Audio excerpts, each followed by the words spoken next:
TL, if you've ever played that. Yeah, I love FTL. And every time you start a new game, you are given a whole new crew, a new map to explore, a new ship. So what I'm going to do is, first of all, start by showing you the galaxy map.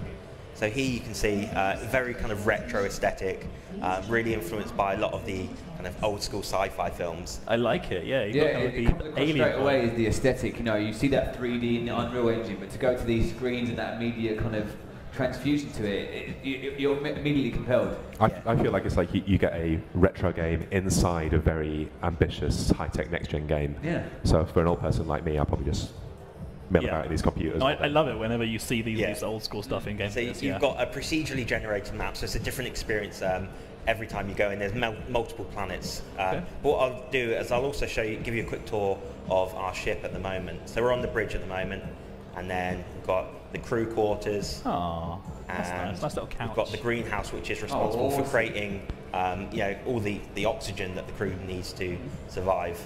So we've already got, I believe, what's that? Is that a hangar on our ship? Oh, no, yes, yeah, we've got a hangar. Cool. Okay. But what I'll do is I'll also show you some of the shipbuilding mechanics. So I imagine as a shipbuilding game as well, you're going to start with a really basic kind of ship, and you can get these things that unlock them later on in the game. Exactly. So the way it works is you'll uncover kind of technology that will allow you to kind of build new parts of your ship. You'll also have to gather resources in order to carry on building. Right. Okay. So here's the shipbuilding menu. Here you can see, like you said, we start off with a small ship, but we're going to keep expanding it. Yeah. So let's build some corridors. Okay.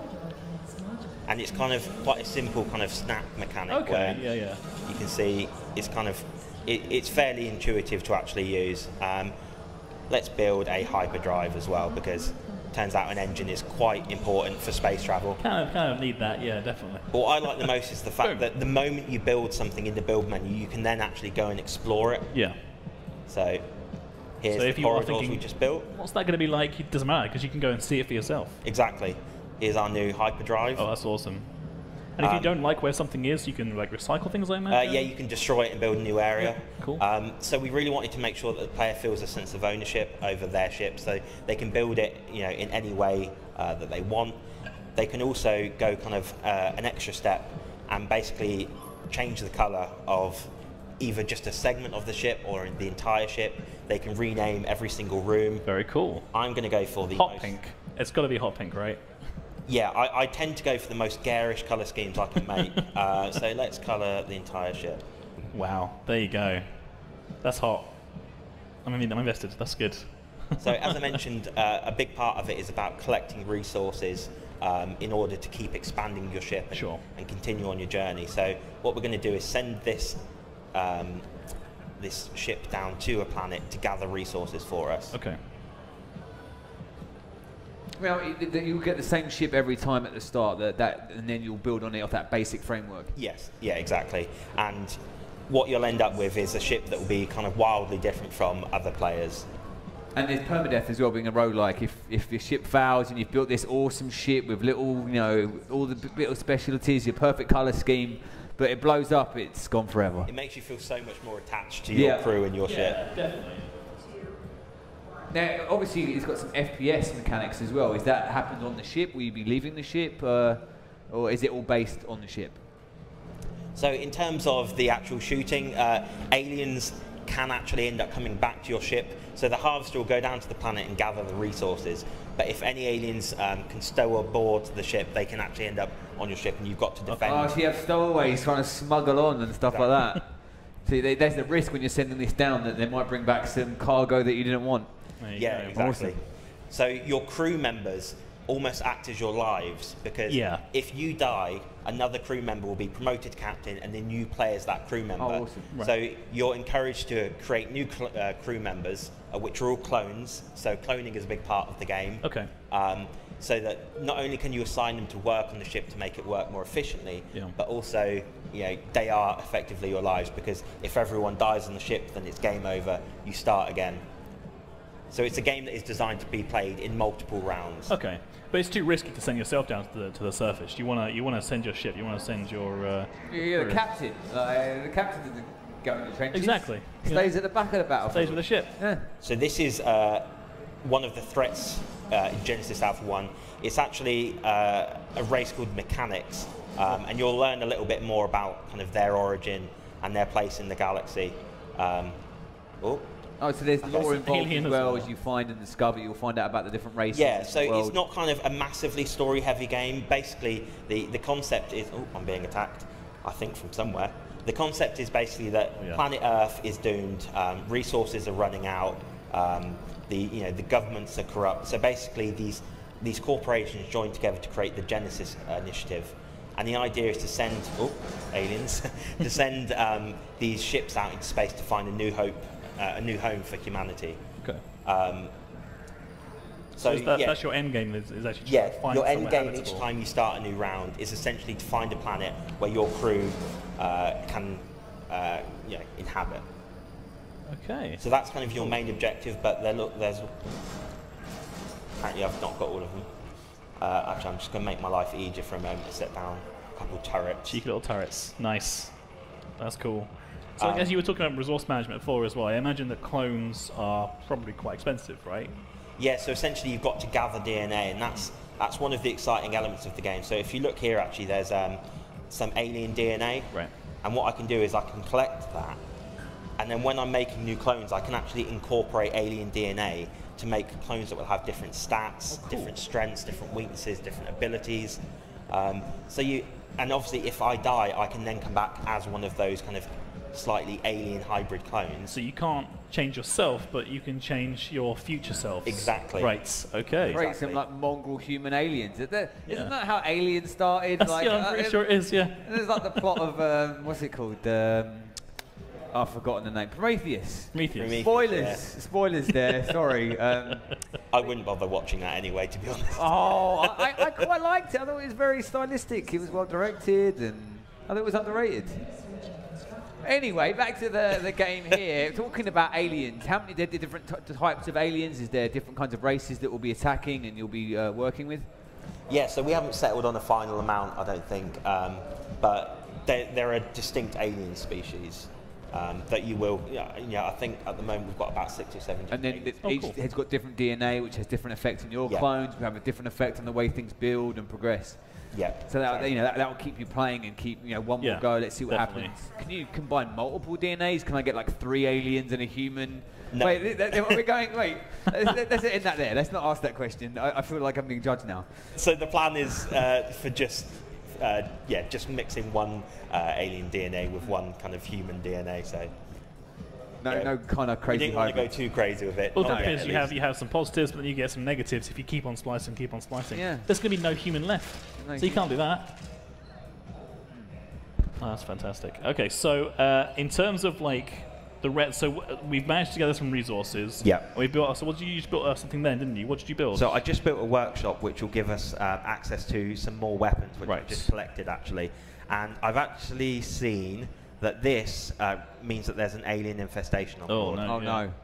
So gloopity-gloop. a lot of the smaller aliens will actually go into the tunnels beneath your ship and start laying eggs. Oh right. Oh god. So I need to find out where they are exactly. So right struggle, isn't it, living in space? So what we wanted to make sure was that there's a risk and reward kind of gameplay loop. So obviously you want these new materials, but there's always a risk with sending your crew down to a planet. Yeah, sure. And you are responsible for looking after your crew's well-being. Yeah. And do like sort of aliens and AI like go after specific parts of your ship, like your oxygen, for example? So what the aliens will do actually is they'll damage these around your ship. So these are energy nodes. Right. And if too many energy nodes, there's alien eggs. Oh, there we are. Too many energy nodes are damaged in a certain part of the ship, then that part of the ship will actually blow up. Oh wow. Okay. So it's not just like it goes offline; that will get blown up. You lose those resources, I imagine. Exactly. Wow. So I'm in the middle of a bit of an alien infestation. You are knee deep, aren't you? Well, it's a really nice gameplay blend between the first-person shooting, between the tower management, building, and then also building your ship, and having to manage them resources, but in a third-person game. Games like this are normally in a a third person or a top-down perspective. Doing it in a first-person perspective is going to allow for a lot more immersion. This is what I really love about this game, actually, is that it's doing things that you often see in indie games, and it is still an indie game, but has AAA production values. Yeah. Like, it looks gorgeous, and to be able to like instantly build parts of your ship and then see them just like that realized in full 3D and be able to explore them, it feels great. That is really cool. So in terms of, I imagine we're only scratching the surface here for the amount of stuff that you can get in terms of like shipbuilding and stuff like that. But is there any other surprises or exciting things that we need to see? Is there any like defense management or anything we got going on? So what I'll do actually is I will go and set up a kind of a bit of a defensive area here. Okay. So again, a lot of people can play the game probably in different ways. They'll have different strategies. So you can set up energy barriers like this, which will prevent them coming through. Okay. I set up those turrets earlier. What I normally like to do is actually set them up in the tunnels as well. And then what it means is that when, because if you end up having multiple hangars, you can't necessarily always be there to protect it. No. So you can just make sure that, if any aliens do come on board, that you are kind of prepared for them. So if you see, this is the map of just the local area, and it will tell you what planets have in terms of resources. Yeah. So for instance, this one has sulfur and uranium, and also what you can do is see if it's a very dangerous planet. So this one is a low-level danger planet. Right. Okay. But it's So is that like less likely to find aliens, or like Exactly. less? Okay, right, that makes sense. So it's always the likelihood that you will encounter alien life forms. So you could just have nothing come on board and you're fine, and then you have to worry about anything, right? Okay. It makes it fun to demo to people because I never know exactly what's going to happen. Because nothing might happen. Or in our case, we've had everything happen, which is awesome. I like this sort of like tactical mechanic as well. So you might want to spend a lot of your resources making sure that you are as defended as possible, or you might want to gamble a little bit and spend those resources on something else instead.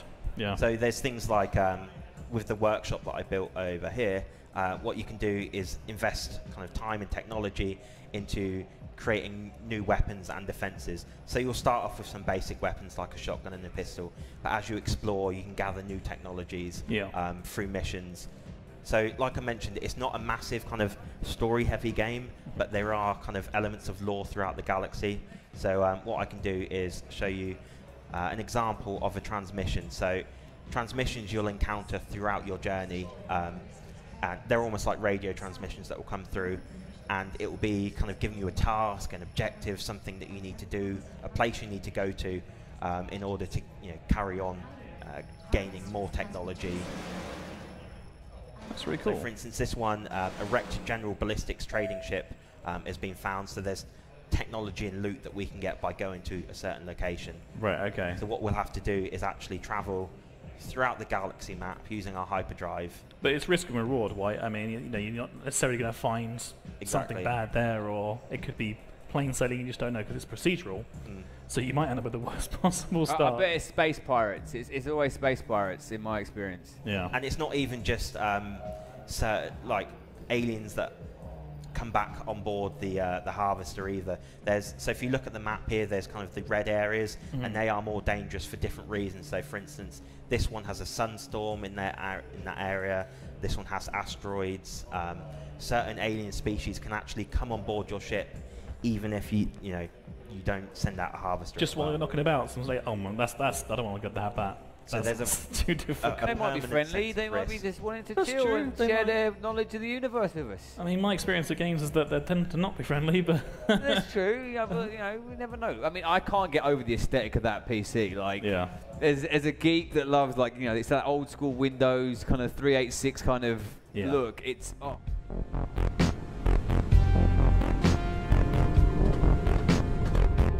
In our cloning laboratories, new clones can be created and added to the crew.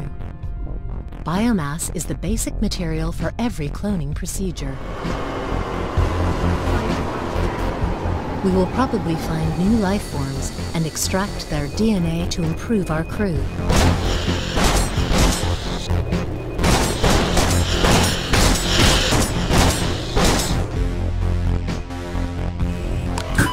Thanks to superior genetics, advanced technologies, we are also able to combine human DNA with DNA we collect in outer space. This feature gives us the amazing option to create perfectly specialized beings for the Genesis program. Life form detected.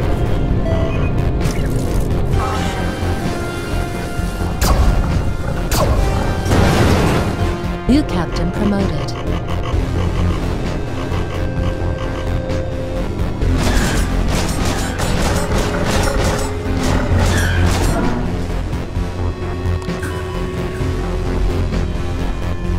Processing. Cloning done. New clone has been welcomed.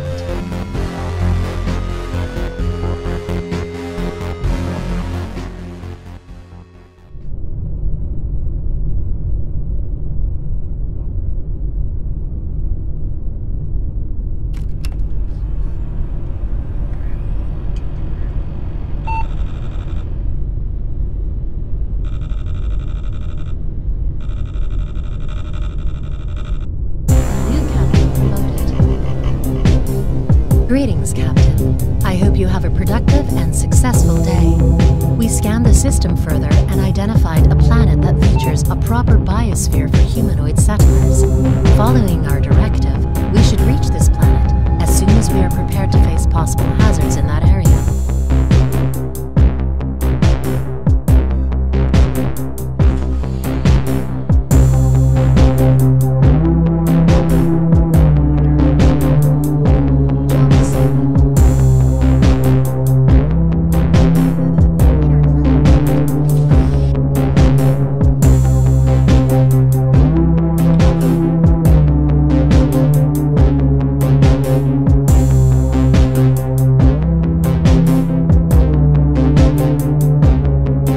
Cloning done.